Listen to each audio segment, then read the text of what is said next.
Okay, so what we got here is the BMW 3 Series, and what we've done is we've installed this Alpine subwoofer. It's the SWT-12S4.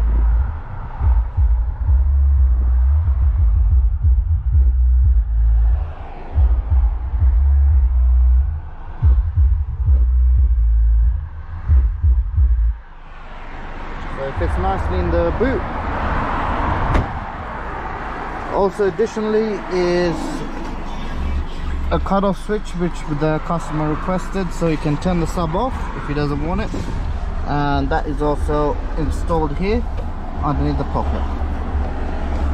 So if you do not want any bass, you just press that and it turns the sub off. All done on the factory BMW system.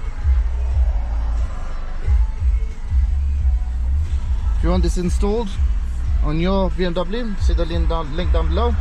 Thanks for watching. Make sure you like and subscribe to our channel.